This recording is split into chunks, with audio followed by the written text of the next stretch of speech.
Perkenalkan, nama saya Risnawati dengan NIM A22122030. Saya dari kelas A.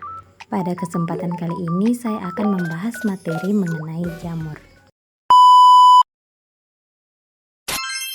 Apa itu jamur? Nah, jadi jamur merupakan tanaman yang tidak memiliki klorofil sehingga tidak bisa melakukan proses fotosintesis untuk menghasilkan makanan sendiri. Bagaimana struktur tubuh pada jamur? Jadi, jamur memiliki dua jenis struktur tubuh, yaitu uniseluler dan multiseluler. Jamur uniseluler seperti ragi terdiri dari satu sel saja, sedangkan jamur multiseluler dapat berupa jamur mikroskopis atau jamur makroskopis. Jamur mikroskopis seperti Aspergillus dan Penicillium hanya bisa dilihat dengan mikroskop karena ukurannya yang sangat kecil. Sementara itu, jamur makroskopis seperti jamur merang dan jamur kuping dapat diamati dengan mata telanjang karena ukurannya yang lebih besar. Bagaimana cara hidup jamur? Nah, cara hidup jamur bervariasi. Ada yang hidup secara soliter dan ada yang hidup berkelompok atau biasa disebut membentuk koloni. Pada umumnya, jamur hidup secara berkelompok atau berkoloni karena hifa dari jamur tersebut saling bersambungan atau berhubungan. Nah, bagaimana sih cara reproduksi jamur? Nah, cara reproduksi jamur umumnya terjadi dalam dua cara, yaitu secara seksual yang biasa disebut perkembangbiakan generatif dan secara aseksual yang biasa disebut perkembangbiakan vegetatif.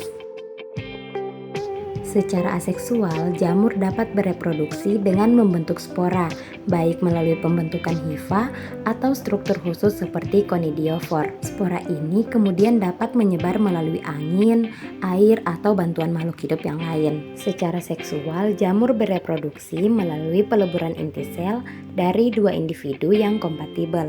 Hal ini menghasilkan spora seksual yang memiliki keragaman genetik. Nah, selain itu, jamur juga dapat bereproduksi melalui beberapa cara lain. Yang pertama itu fragmentasi. Nah, sebagian jamur dapat memperbanyak diri dengan cara memecah bagian tubuhnya yang biasa disebut miselium. Nah, menjadi fragmen-fragmen yang kemudian tumbuh menjadi individu baru. Kemudian yang kedua, yaitu pembentukan tubuh buah. Nah, beberapa jenis jamur membentuk struktur khusus yang disebut tubuh buah untuk menghasilkan dan menyebarkan. Nah, selanjutnya bagaimana klasifikasi pada jamur? Nah, jenis-jenis jamur yang sporanya berflagela dikelompokkan dalam dunia protista, yaitu Myxomycotina dan Omycotina. Sedangkan yang memiliki spora tidak berflagela dimasukkan ke dalam dunia fungi dan dibagi menjadi 3 divisi, yaitu divisi Zygomycotina, divisi Ascomycotina, dan divisi Basidiomycotina. Dasar klasifikasi ketiga divisi tersebut adalah cara reproduksi seksual. Nah, sedangkan jamur-jamur yang reproduksi seksualnya belum diketahui diklasifikasikan ke dalam satu divisi yang diberi nama divisi Deuteromycotina. Apa saja sih peran jamur pada kehidupan? Nah, peran jamur pada kehidupan itu yang pertama, pengurai atau dekomposer. Jamur adalah organisme utama yang berperan dalam mendaur ulang nutrisi di dalam ekosistem. Mereka menguraikan bahan organik seperti kayu, daun, dan sisa-sisa organisme lain menjadi unsur yang dapat dimanfaatkan kembali oleh organisme lain. Yang kedua itu peran simbiosis. Nah, banyak jamur yang hidup dalam hubungan simbiosis dengan organisme lain, seperti akar tumbuhan atau serangga. Nah, hubungan ini saling menguntungkan bagi kedua belah pihak.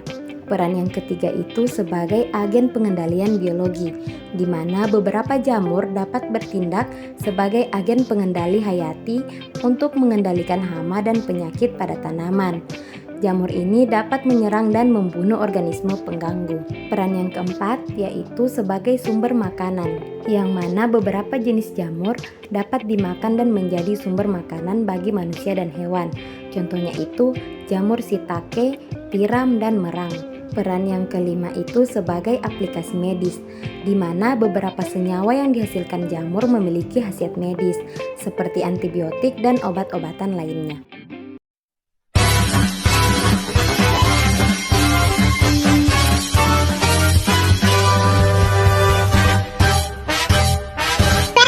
Mana?